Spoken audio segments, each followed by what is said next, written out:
Mchezo wa Simba dhidi ya Yanga ambao umeahirishwa hivi karibuni kutokana na vurugu ambazo ziliweza kujitokeza katika uwanja wa Benjamin Mkapa itatangazwa hivi karibuni kutokana na kwa mujibu wa barua ya TFF ambayo imechapishwa hapo jana. Kwa mujibu wa maelezo ya TFF wanasema kwamba kuna kanuni zimevunjwa, lakini kanuni hizo zinarekebishwa na kanuni zingine ambazo zipo katika katiba ya mpira wa miguu Tanzania. Kwa hiyo wanashindwa kuwa upande, yani kuchagua upande, kwa sababu kila mtu anaweza kama amevunja sheria, lakini kuna sheria inatafsiriwa na sheria ambayo iko ndani ya vifungo ambavyo wamevipanga. Kwa hiyo wameona ni bora tu waahirishe hii mechi ili kuepusha mzizi wa fitina ambao unakwenda kujitokeza endapo timu moja itapoteza matokeo.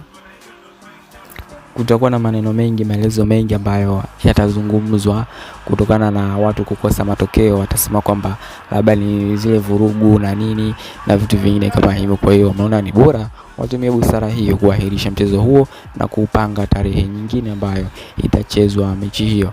Lakini mengi yanazidi kuzungumzwa na wengine wakidai kwamba Simba amekiuka taratibu, ilipaswa alete timu na baadaye waende wakalalamike na vitu vingine kama hivyo. Lakini kiprofessional zaidi wenyewe wanasema kwamba alichokifanya Simba ni kitu ambacho ni bora zaidi kuliko kile ambacho angekifanya baada ya hili tukio, kwa sababu isingechukuliwa kwa uzito, kwa sababu kuna kesi nyingi ambazo zimeripotiwa kwenye issue kama hizi, lakini hazikuweza kutolewa ufafanuzi. Kwa mfano kesi ya Pamba ambayo ilitokea kule jijini Mwanza, waliweza kuvamiwa katika mazoezi na hatimaye kuweza kutolewa mchezoni na vitu vingine kama hivyo, lakini walishinda ile mechi nafikiri.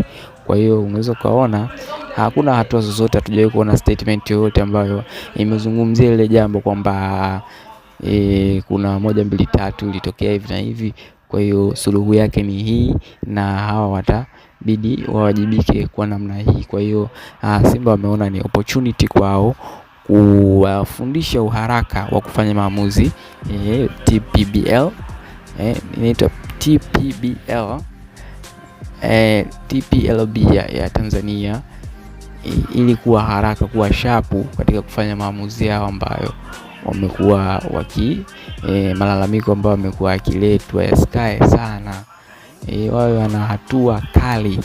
Kwa hiyo kwa mujibu wa statement ya Simba, haitoshiriki mchezo wowote mpaka pale matatizo yao watakaposhughulikiwa zaidi, watakapowajibishwa watu mbalimbali ambao wamehusika na vurugu hizo.